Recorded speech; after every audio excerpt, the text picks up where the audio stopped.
Gracias, muchísimas gracias a la red de profesoras del programa de Género y Derecho de la Facultad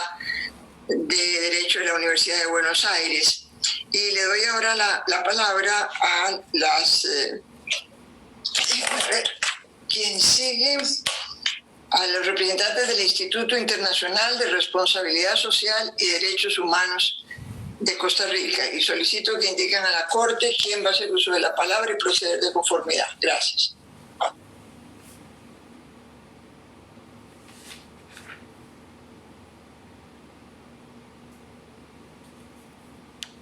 Muy buenos días, mi nombre es Víctor Rodríguez, yo soy presidente del IRRESOL. Yo hablaré la primera parte y luego le daré la palabra a la colega Roxana Cabrera de Venezuela, quien finalizará nuestra presentación. Un agradecimiento especial corresponde hacer a esta Corte Interamericana por este tipo de espacios que universalizan la participación ciudadana en temas de interés hemisférico. Un saludo cordial y respetuoso a la señora presidenta Elizabeth Odio Benito.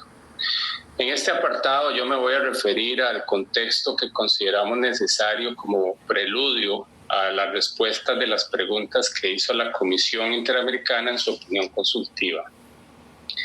Nosotros observamos que en todas las preguntas se hace o se infiere el planteamiento general de cuál es el alcance de las obligaciones que tienen los estados respecto de la protección de garantías relacionadas con el derecho a la libertad sindical como eje central, pero relacionado con otros derechos laborales y sindicales complementarios, como la negociación colectiva, el derecho a la huelga, la libertad de asociación, la libertad de expresión y el derecho de reunión. Luego, la Comisión pregunta por las acciones que los estados deberán tomar o deberían tomar para que esos alcances se cumplan, pero pregunta cuáles serían las especificidades que se deben tener en cuenta cuando son mujeres quienes ejercen esos derechos. La solicitud de opinión consultiva la hizo la Comisión en un contexto de normalidad, entre comillas. Las respuestas se harán, en cambio, en un contexto de emergencia mundial y hemisférica en relación del COVID-19, donde los estados han emitido leyes y medidas de suspensión de derechos y garantías al amparo del artículo 27 de la Convención Americana,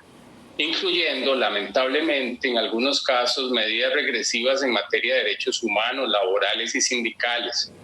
Además, sin tener en cuenta cómo esas medidas afectan en mayor dimensión a las mujeres trabajadoras y sindicalistas.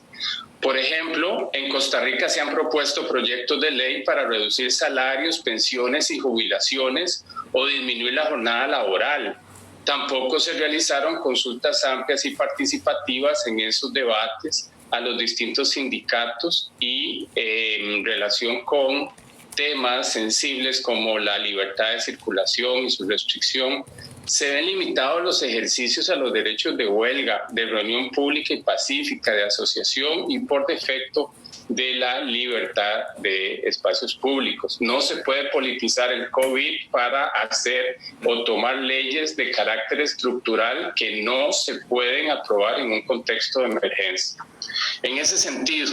siempre en el ámbito más respetuoso, sugerimos a la ilustrada Corte Interamericana para que reafirme el siguiente contexto como preludio a las respuestas de la Comisión. 1.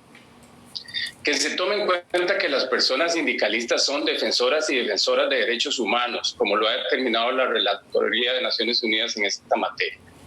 2. Que desarrolle la libertad sindical no solo como un derecho protegido a la luz del artículo 26 de la Convención Americana, sino como un instrumento para la realización de otros derechos laborales y sindicales, como la negociación colectiva, el derecho a la huelga y su intrínseca relación con derechos individuales, como la libertad de asociación, la libertad de expresión y el derecho de reunión,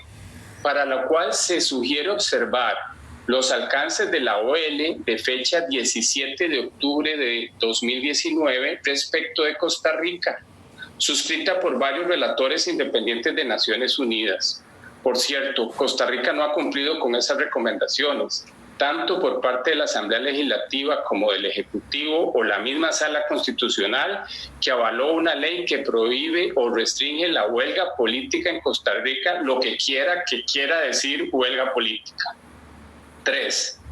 Que se interprete por qué los derechos de los trabajadores y trabajadoras son indispensables para lograr un orden social justo, un desarrollo económico y verdadera paz a la luz de los instrumentos internacionales,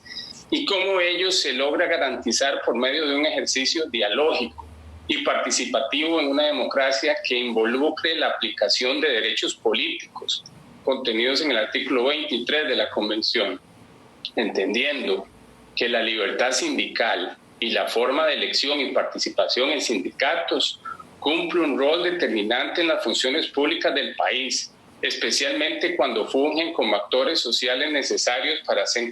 consultados y tomados en cuenta para el diseño de políticas públicas y leyes de interés nacional.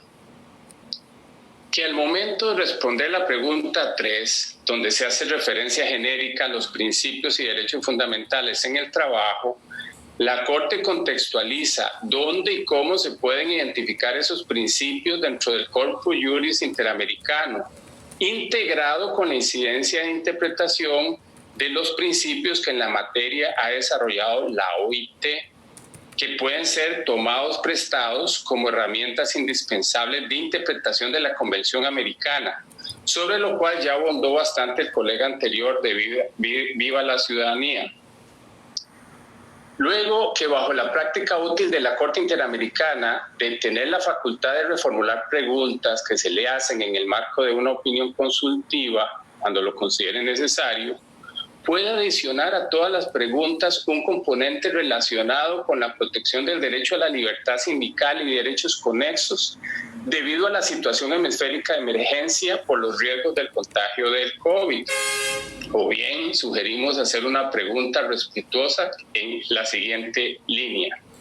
que en relación con situaciones de emergencia nacional, donde se haga necesario adoptar medidas legislativas o de otra naturaleza para la suspensión de derechos conforme al artículo 27 de la Convención Americana,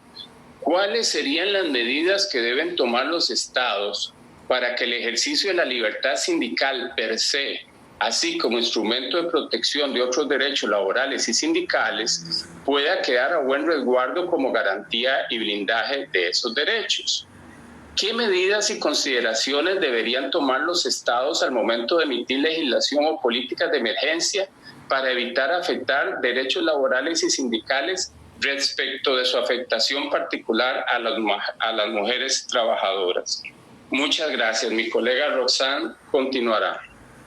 Muchas gracias. Adelante, Roxanne.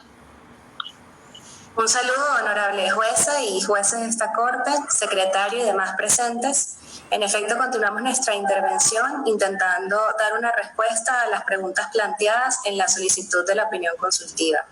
En relación con la primera pregunta, la cual aplica transversalmente para todas las demás, el alcance principal de las obligaciones de los Estados americanos es la promoción de procesos de formación inclusiva y participativa con enfoque de género mediante cláusulas de negociación para que en cualquier tipo de políticas públicas de empleo público o privado, planes y programas, negociaciones colectivas y privadas, discusión y debates de conformación de leyes laborales y sindicales, se contemple como un requisito necesario la inclusión del enfoque de género, incluyendo cuotas de participación para que en todos esos procesos, así como la verificación de las mismas en todo tipo de conformación de organizaciones sindicales, desde el momento de su inscripción o registro, conformación de directivas y participación en mesas de negociación sindical.